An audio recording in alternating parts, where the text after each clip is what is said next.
السلام علیکم class, I hope کہ آپ خیریت سے ہوں گے۔ آج ہم نے اقتباسات کی تشریح جو ہے نا وہ دیکھنی ہے۔ ایک غدر کا، آلو کا، ایک ہنگامہ گوروں کا، ایک فتنہ انہدام مکانات کا، یہ ہمارے پاس ایک جو ہے نا اقتباس ہے، تو ہم نے اس کی تشریح دیکھنی ہے۔ جیسا کہ آپ لوگوں کو معلوم ہے کہ یہ مقتول نگار اس کا غالب ہے اور مکتوب علیہ کا نام کیا ہے؟ میر مہدی مجروح۔ تو سیاق و سباق ہم یہ لکھیں گے کہ اقتباس غالب کے جس خط سے لیا گیا ہے وہ میر مہدی مجروح کے نام ہے۔ مجروح غالب کی عزیز ترین شاگرد تھے۔ جن لوگوں کے نام غالب نے کثرت سے خط لکھے ان میں ایک نام مجروح کا بھی ہے۔ یہ خط 29 جولائی 1862 کا مجردہ ہے۔ اس خط میں غالب نے مجروح اور میرن سے اپنی محبت کا تذکرہ کیا اور محبت کی وجہ ان دونوں حضرات کا سید ہونا لکھا ہے اور مہر و محبت کی توجیہ کے لیے کے بعد غالب نے موسم برسات کا حال دیکھا ہے۔ تشریح میں دیکھیں، تشریح میں آپ اپنے طرف سے جتنی مرضی تشریح کر رہے ہیں۔ غالب اس اقتباس میں اپنے دور کے مسائل کا تذکرہ کرتے ہوئے لکھتے ہیں کہ جنگ آزادی کے دوران مقامی لوگ انگریزوں کی باہمی جو چپقلش نے بہت سے مسائل کو جنم دیا۔ انسانی زندگی اجیرن جو ہے نا ہو گئی، افات و بلیات کا نزول ہوا، معاشی حالات خراب ہو کر رہ گئے، قحط پڑ گیا۔ اب رہی صحیح کسر موسم برسات نے پوری کر دی۔ برسات کا آغاز ہوئے آج 21 دن گزر گئے، بارش ہے کہ رکنے کا نام نہیں لیتی۔ سورج بادلوں کی اول اوٹ سے کبھی کبھار یوں دکھائی دیتا ہے تو جیسے ایک آدھ لمحے کی بجلی چمکتی ہے۔ ڈیئر اسٹوڈنٹ، آپ اس میں اپنی مرضی سے جتنی تشریح چاہیں کر سکتے ہیں۔ پھر ایک تو بات یہ ہے کہ مار ڈالا یار تیری جواب طلبی نے، اس چرخ کج رفتار کا برا ہو، ٹھیک ہے۔ تو اگر یہ والا ہو تو اس میں دیکھ لیں۔ اس کا حوالہ متن بھی کہ مرزا حسن غالب ہے۔ مکتوب علیہ کا نام آپ لوگوں نے مارکر کے ساتھ لکھنا ہے۔ حوالہ متن یہ مارکر کے ساتھ لکھنی ہیں چیزیں۔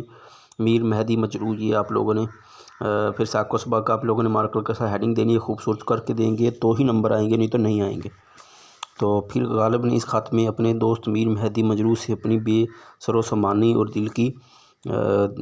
دلی کی حالت زار کا احوال بیان کیا ہے۔ جس طرح تنہا انسان کے اندر بصیرہ کر لے تو وہ کھنڈر بن جاتا ہے، اس طرح غالب کی یہ تحریر ایک کھنڈر نما انسان کی اپنی بیتی معلوم ہوتی ہے۔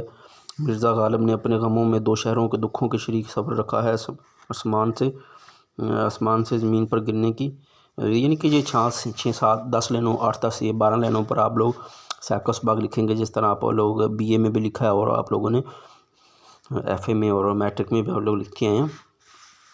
تو تشریح دیکھیں تو غالب میر مہدی مجروح سے مخاطب ہوتے کہتے ہیں کہ اے دوست تیرے خط میں لکھ رہے سوال نے مجھے مار ڈالا، کسی کو کیا برا کہنا، یہ سارا لکھا ہی آسمان کا تھا۔ یہ تشریح آپ اپنے پاس سے کر سکتے ہیں، بس اس کو ایک دفعہ پڑھنے کے بعد اس کی تشریح کر دیں اپنے الفاظ میں، کوئی حوالے کا شعر دے دیں یا کوئی کوٹیشن کوٹ کر دیں تو آپ لوگوں کو نمبر مل جائیں گے۔